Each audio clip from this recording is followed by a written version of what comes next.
요즘 위고비 주사로 살 뺐다 영상 정말 많이 보셨죠? 할리우드 스타부터 옆집 아줌마들까지 다들 이 주사로 다이어트에 성공하고 있습니다. 누가 뭐래도 위고비는 지금 현재 가장 핫한 주제 중 하나입니다. 근데 위고비는 단순히 다이어트 열풍으로 끝나는 이야기가 아닙니다. 위고비를 만든 회사의 시가총액이 덴마크의 GDP보다 커졌거든요. 한 기업이 나라 전체를 삼켜버린 거죠. 그래서 오늘은 위고비를 통해 기업의 급격한 성장이 국가에 어떤 영향을 미치는지에 대해서 알아보겠습니다. 축복 뒤에 숨겨진 위험 신호를 함께 살펴보시죠. 사실 위고비는 처음부터 살 빼려고 만든 약이 아니에요. 위고비를 만드는 회사 덴마크의 노보 노디스크는 원래 당뇨병 퇴치를 위해 만들어진 기업입니다. 이 회사가 오랜 연구 끝에 우젠픽이라는 당뇨병 치료제를 만들었어요. 혈당 조절 능력이 뛰어나서 많은 당뇨 환자들에게 희망이 되었죠. 그런데 임상시험 과정에서 예상치 못한 일이 벌어졌습니다. 약을 맞은 환자들에게 체중 감소라는 부작용이 일어났거든요. 회사는 여기에서 기회를 봤어요. 이거 다이어트용으로도 괜찮겠는데? 위기를 기회로 바꾼다는 말처럼 회사는 부작용에 집중해 지방 감소 효과를 극대화해서 비만 치료제인 위고비를 만들어냈습니다. 예상치 못한 부작용으로 게이득을 외친 게 마치 비아그라랑 비슷하죠. 해성처럼 등장한 위고비는 전 세계에서 비만이 가장 많은 나라 중에 하나인 미국에 진출했고 그야말로 대히트를 쳤습니다. 덴마크에서 시작했지만 미국으로 먼저 갔다는 게 참 재밌지 않나요? 미국은 사보험 중심 의료 체계라서 신약의 허가만 나면 높은 가격에 팔 수 있습니다. 게다가 비만 환자도 많고 시장 규모도 엄청나니까 제약회사 입장에서는 미국에 먼저 진출한 경우가 많거든요. 미국 시장에 빠르게 진출한 건 어찌 보면 신의 한 수였을지도 모릅니다. 할리우드 스타들과 인플루언서들 사이에서 빠르게 퍼져나갔거든요. 심지어 일론 머스크가 어떻게 이렇게 날씬해졌냐는 질문에 간헐적 단식이란 위고비 이렇게 대답하기도 했었죠. 전 세계 최고 셀럽 중 한 명인 머스크가 말했으니 대중들 반응은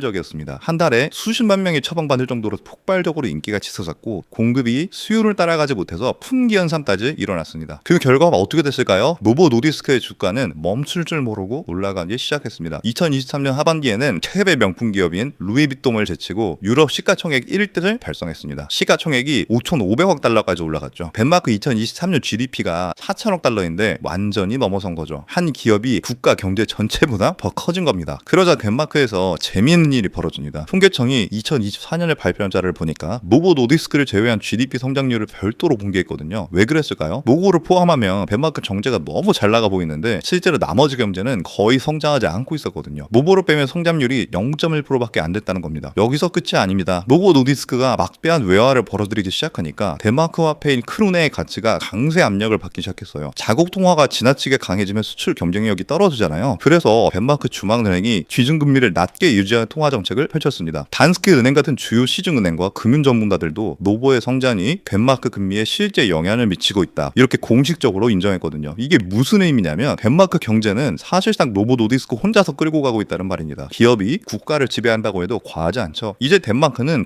국가라기보다는 노보 노디스크라는 법인의 본사 같은 느낌도 들고 있습니다. 물론 기업이 성공하면 국가에도 분명한 이득이 있습니다. 세수도 늘어나고 일자리도 생기니까요. 하지만 이 정도로 차원이 다르게 성장하면 필연적인 문제가 생기게 됩니다. 첫째, 덴마크는 이제 노보에 함부로 규제를 걸기 어려워졌습니다. GDP가 걸려있으니까요. 극단적으로 말하면 국가가 기업의 눈치를 보는 상황이 된 거죠. 두 번째로 국가 경제가 한 기업의 실적에 완전히 종속됐습니다. 실제로 미국 정부의 약값에 대한 비판과 경쟁 제품, 째빵들 등장으로 주가가 58%나 폭락하기도 했죠. 그 순간 덴마크 경제 전체가 휘청거렸죠. 사실 이런 일이 노보가 처음은 아니죠. 비슷한 사례들이 이미 있었거든요. 사우디아라비아의 아람코가 대표적인 예시죠. 아람코의 시가총액은 1조 6천억 달러인데 이는 사우디 GDP의 2배가 넘습니다. 또한 사우디 정부 재정의 40%가 아람코에서 나옵니다. 2024년에 유가가 떨어지면서 아람코의 배당금이 줄어들었습니다. 그 순간 사우디 정부 재정에 바로 타격이 왔고 GDP 성장률 전망도 하얀두둥됐습니다. 핀란드는 어떨까요? 2000년대 초 모바일 사업에 패배할 때 노키아는 전성기 시절 핀란드 수출의 20%, 주식시장 시총의 70%를 차지했습니다. 당연히 노키아가 잘 나갔을 때는 핀란드도 잘 나갔죠. 그런데 2007년 아이폰이 세상에 나오면서 상황이 완전히 바뀌었습니다. 노키아가 휘청거리기 시작했거든요. 결과는 2009년 핀란드 GDP가 무려 8.1% 역성장했습니다. 글로벌 금융위기도 있었지만 노키아 몰락의 충격이 컸었죠. 핀란드는 그 후 10년 넘게 경제 회복에 고전했습니다. 투자자인 우리 입장에서는 국가 대표 기업들이 안전한 투자 철수가 있습니다. 국가가 망하지 않는 한 그 기업도 망하기 어려우니까요. 하지만 제가 오늘 말씀드리고 싶은 건 리스크도 분명히 존재한다는 겁니다. 한 바구니에 계란을 다 담은 경제 구조는 위험할 수밖에 없으니까요. 국가 차원에서 경제 주권을 어떻게 지킬 것인가가 중요한 과제가 될 거라고 생각합니다. 한 기업에 너무 의존하지 않으면서도 혁신 기업의 성장을 지원하는 균형점을 찾아야 되니까요. 지금 우리가 목격하고 있는 건 현대 경제사의 새로운 장입니다. 기업이 국가보다 강해진 시대, 이게 인류에게 속보일지 제한일지는 아무도 모르겠죠. 하지만 분명한 건 이러한 변화를 제대로 이해하지 못하면 그 파장에 휩쓸릴 수밖에 없다는 거죠. 투자든 정책이든 개인의 선택이든 말이죠. 위구비에서부터 시작된 이야기가 이렇게 깊은 경제 구조까지 이어지는 게 굉장히 재밌지 않나요? 앞으로도 재밌고도 도움이 되는 이야기를 듣고 싶으시다면 구독을 눌러주세요. 감사합니다.